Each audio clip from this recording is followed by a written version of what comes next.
जय माँ महालक्ष्मी। आप सभी को धनतेरस की हार्दिक शुभकामनाएं। आज की इस वीडियो में मैं आपको बताऊंगी कि कैसे आप घर पर सरल विधि से धनतेरस का पूजन कर सकते हैं, जिससे भगवान धन्वंतरी और माँ लक्ष्मी की कृपा आप पर सदा बनी रहे।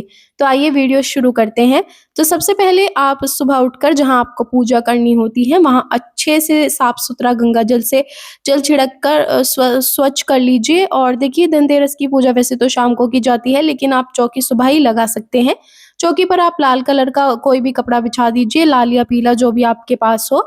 इसके बाद चावल का आसन देकर आपने जो नए लक्ष्मी गणेश खरीदे हैं उनको विराजित करेंगे, और जो आपके पास पिछले साल के हैं अब उनको भी पूजा में शामिल करेंगे। इसके बाद चावल का आसन देकर हम रोली रखेंगे और उसको भगवान विष्णु की प्रतिमा मानकर हम भाव रूपी स्नान कराएंगे। स्नान हम दूध और जल से करा सकते हैं।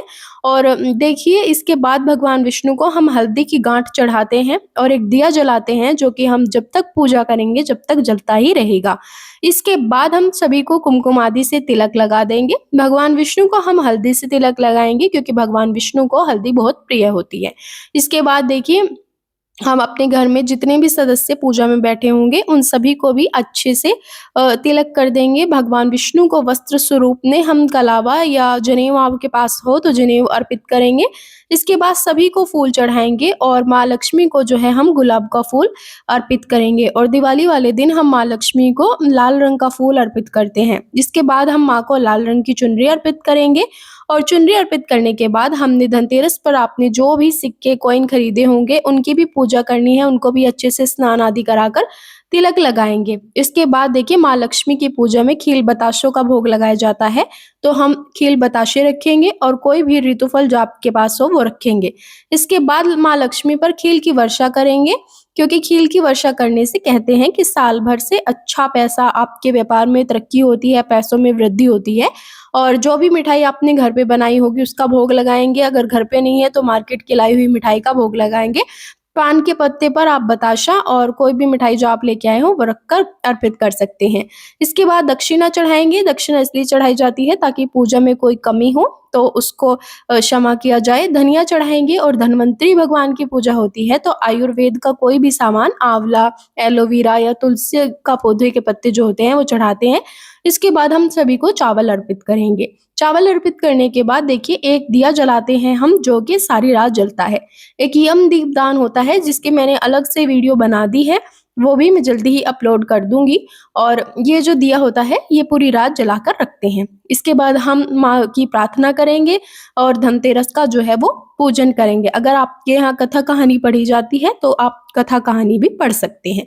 अब देखिए, धनतेरस के दिन भी हम धन पोटली बनाते हैं, जिसकी वीडियो मैंने पहले ही अपलोड कर दी है। उसमें आप कमल गट्टे, कौड़ी और हल्दी की गांठ, सिक्के जो है वो रखकर उसको हम अपनी तिजोरी में, जहां भी आपका पैसा रखा जाता है वहां रखते हैं, और कहते हैं कि उससे साल भर आपके पैसों में वृद्धि होती है। और धन्वंतरी भगवान की पूजा हम इसलिए करते हैं धनतेरस के दिन के देखिए, अगर पैसा आया और वो पैसा बीमारी के उस पे लगा तो फिर उस पैसे के आने का क्या मतलब हुआ। इसलिए धन्वंतरी भगवान की पूजा की जाती है ताकि सब कुशल मंगल रहे, सब निरोगी रहे। पहला सुख निरोगी काया, दूसरा सुख माया। तो सबसे पहले हम इसीलिए, क्योंकि साल की शुरुआत होती है दिवाली से हर बार दिवाली पे पूजा की जाती है, हर बार दिवाली से दिवाली आती है, भगवान श्री राम आते हैं, खुशियाँ आती हैं। तो हम धन्वंतरी भगवान से अपनी सुख समृद्धि, अपना अच्छा स्वास्थ्य मांगकर, उनकी पूजा करके, धनतेरस की पूजा करके त्योहारों की जो है शुरुआत करते हैं।